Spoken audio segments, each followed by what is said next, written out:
You must have been surprised. There are divorce papers on the table. I've been staying at my parents' house since yesterday. I'm not coming back until you visit me and apologize. Oh, I see. That's what you meant. Then you don't need to come back. I have nothing to apologize for. What? You're still acting like this after everything? That's it. I'm serious this time. I'm filing for divorce. We're already divorced. Hi, I'm Mia, a 30-year-old office worker. After college, I started working at a public company, and I've put a lot of effort into my career ever since.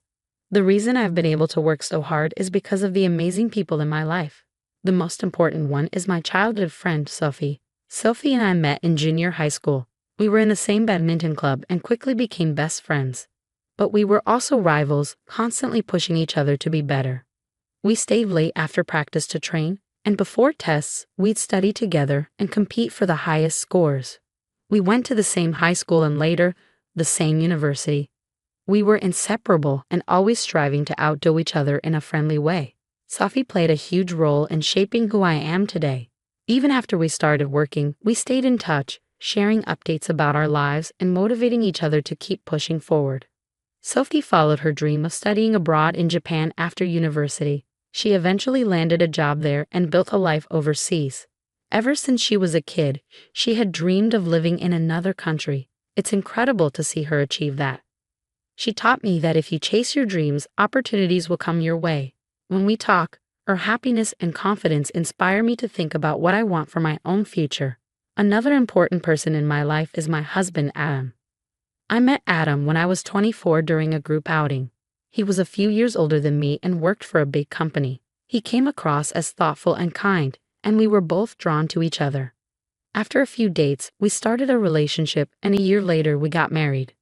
What made me fall for Adam was his support during a tough time in my career. Back then, I was overwhelmed at work. I felt stuck, unsure if I was doing the right thing. I was working hard but seeing no results, and it made me question myself. At the time, Adam, who was still my boyfriend, reassured me. Don't stress yourself out. You don't need to have it all figured out right now. Use these first few years to try new things and take risks. It's okay to mess up. Your coworkers and managers won't hold it against you. Just focus on what excites you and go for it. I'm not in your company, so maybe it's easy for me to say this, but I believe in you. Hearing those words made me feel so much better. I stopped putting so much pressure on myself and started enjoying my work more. Adam was happy to see me more confident and relaxed, and I realized that he brought out the best in me. That's when I knew I wanted to marry him. After we got married, Adam continued to be my biggest supporter. Whenever I struggled, he was always there to encourage me and remind me of my strength. Thanks to him, I never gave up on my goals and found real joy in my work. I've lived my life with the unwavering support of my best friend and my husband. Recently, all my hard work paid off. I was promoted to a higher position at work. I was so excited that I couldn't wait to tell Adam as soon as I got home. Adam, I did it. What happened? You look so excited, he said, glancing up from his phone. I'm going to be a section chief starting this spring. Oh really? He replied, sounding neutral. Yeah, it feels amazing to have my efforts finally recognized. Well, congratulations. Thank you. I even bought some steak to celebrate tonight. Let's have a special dinner, I said with a big smile. I was over the moon about my promotion, so I didn't notice right away, but Adam's behavior started to change after that day. At first, it was subtle. Then it became more obvious. I'm home, I said one evening. Welcome home, Adam replied flatly. Why are you coming home so late these days? He asked, frowning. I'm sorry, I explained. I was reviewing a report my team prepared. It took longer than expected. Well, hurry up and make dinner, he snapped. Huh? Oh yeah. Of course, I stammered, caught off guard. Adam used to help out with chores whenever he could. But lately, even when he came home earlier than me, he wouldn't lift a finger. Instead, he started criticizing me more often. Why do you always stay at work so late? He demanded one night. My responsibilities and workload have increased since I became a section chief, I said. That's not an excuse. Plenty of people in higher positions come home on time. You're just inefficient at your job, Mia. It takes you forever, so you have to work overtime. Maybe, I said quietly, but I'm really doing my best. Well, don't let your overtime affect your chores. I can't focus on my own work if you keep slacking at home. I'm sorry, I mumbled, feeling a lump in my throat. Adam had never spoken to me this way before. His words stung, and I couldn't understand why he was suddenly so cold. I didn't realize that my late hours at work were upsetting him this much. At that time, I still respected and cared deeply for my husband, Adam. I couldn't see that his harsh words were rooted in jealousy. Even so, work kept me incredibly busy, leaving me with little time or energy for anything else. Whenever I came home late, Adam's anger grew worse. Why can't you manage chores and work better? He'd snap. How can you even be a section chief if you can't multitask? His constant criticism made me doubt myself. I started feeling like I wasn't good enough. It all became too much to bear, so I decided to call my best friend, Sophie. Hey, Mia. How are you? Sophie asked cheerfully. Hi, Sophie. I don't know, I said, my voice trembling. Mia, every time I ask how you're doing, it's always something tough, huh? What's going on? Sophie always understood me better than anyone else. As soon as I heard her voice, I broke down in tears and told her everything. I shared how Adam was always hard on me, how he belittled me, and how I was stuck doing all the housework by myself. Sophie listened quietly and then said, Mia, I know you're always doing your best. Even though we live far apart, I can see how hard you're working. You became a section chief because of your dedication, and that's something to be proud of. Do you really think so? I asked, wiping away my tears. Absolutely, Sophie said. But the way Adam has been treating you lately, it sounds like jealousy to me. Jealousy? You think Adam is jealous of me? Does he hold a position higher than section chief at his job? No, he doesn't, I admitted hesitantly. Exactly. I know he works for a big company, but men can be sensitive about career success. Seeing you, someone younger, get promoted first might be hard for him to handle. Oh no, if that's the case, what should I do? Well, it's tricky. Maybe he'll feel better once he gets promoted too. Until then, you might need to be patient, Sophie suggested. I guess so. Thanks for listening, Sophie. You don't need to worry too much, though. I already feel better just talking to you. Call me anytime, Mia, Sophie said warmly, even if it's just to chat about silly things. Thanks, I'll do that, I said, smiling for the first time in days. That call helped me feel lighter, but Sophie's words about jealousy stuck with me. I decided to avoid mentioning work or how busy I was around Adam. Unfortunately, that didn't make things better. Adam's behavior worsened, and eventually he started trying to control me. One day, I was talking to Sophie on the phone during my day off. Adam walked into the room and abruptly ended the call. What are you doing? I asked, shocked. What am I doing? What are you doing? Adam shot back. Why are you wasting your time talking on the phone when there's so much to do? I wasn't being that loud, I said defensively. Don't talk back to me. You're the one who does whatever you want and ignores the chores. You're a bad wife. You're always lounging on the couch doing nothing, I said, my voice trembling with frustration. Why should I take all the blame? Because housework is the wife's job. If you can't handle it, then you deserve the blame, Adam said harshly.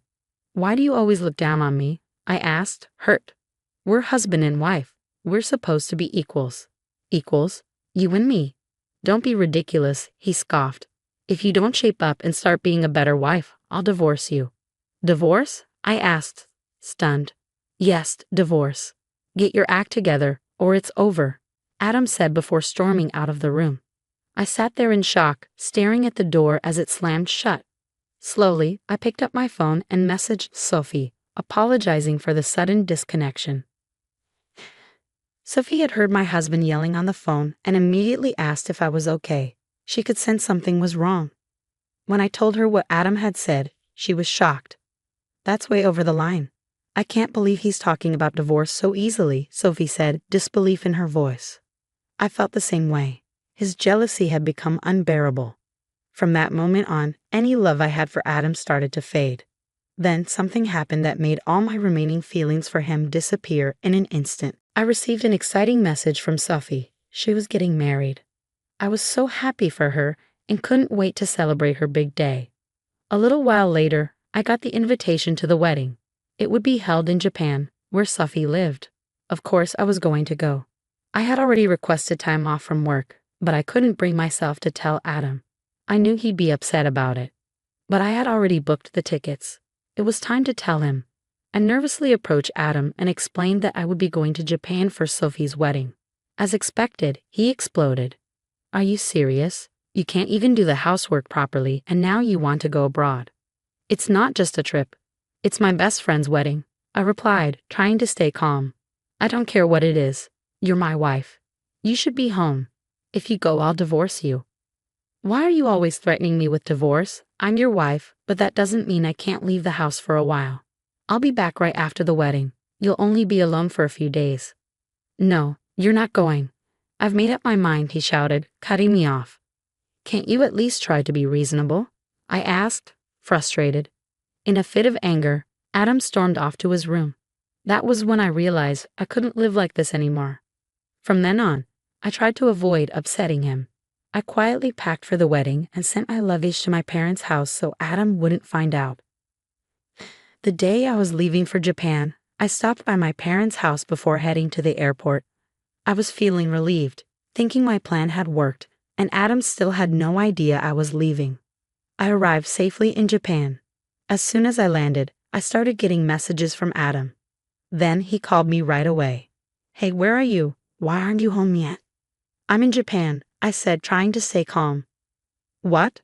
He responded, shocked. I told you, I'm here for Sophie's wedding. I told you I didn't allow this. I don't need your permission, I said firmly. I'm serious, Mia. If you keep acting like this, I'll divorce you. I was about to tell him I was done with his threats, but just then Sophie arrived at the airport to pick me up. I quickly told Adam I had to go and ended the call. After that, I muted his messages. I was finally free and happy to be with Sophie again. We spent the day sightseeing and had dinner together. The next day, I attended Sophie's beautiful wedding. She was glowing, and I couldn't have been happier for her. On my way back to the US, I felt content about how wonderful the wedding had been. But as soon as I got closer to home, the anxiety kicked in. I dreaded facing Adam again. When I opened the door to my house, I was relieved to see that Adam still wasn't home. But then my heart sank when I saw something on the table. It was the divorce papers. His part was already filled out. I realized then that Adam had been trying to force me into a corner, thinking this would threaten me into submission. But maybe he really wanted a divorce. Either way, it wasn't what I wanted, so I grabbed the divorce papers, packed my things, and left the house. I drove straight to my parents' place. They were shocked to see me come back with a big bag of things, but when I explained everything, they agreed that I should go ahead with the divorce. My parents filled out the witness form for me, and I filled in my part. I went to the municipal office to file the divorce papers. For the first time in a long time, I felt at peace, relaxing at my parents' house. But the next night, my phone rang. It was Adam. I was surprised since I thought he'd call sooner. I decided to answer.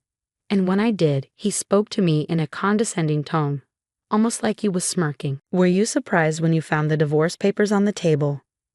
I've been staying at my parents' house since yesterday. I'm not leaving until you come and apologize. I see. So that's what this is about. Well, you don't have to come back then, right? I don't have anything to apologize for. What? You're still acting like this after all this time. That's it. I'm seriously divorcing you.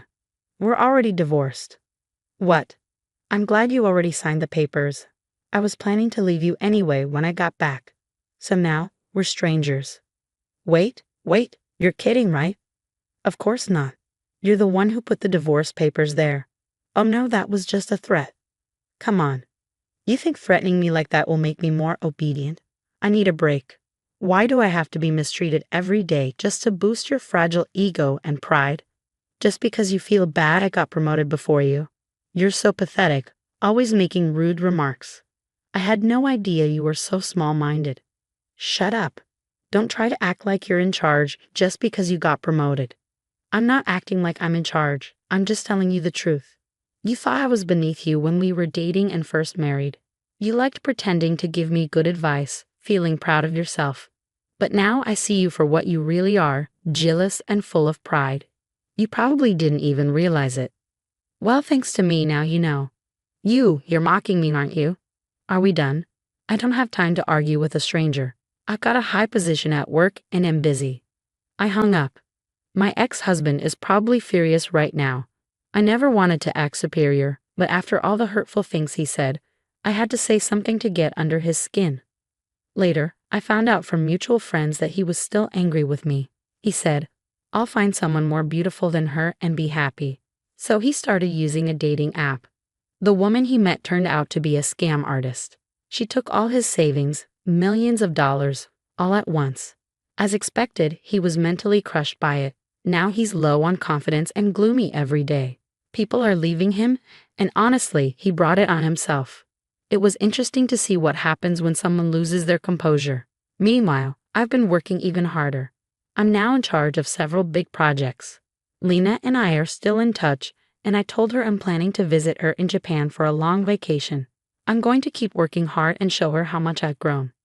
Jealous men are so pathetic, aren't they? It's sad that he thought he could control me with divorce papers. In the end, it's good that I left him behind.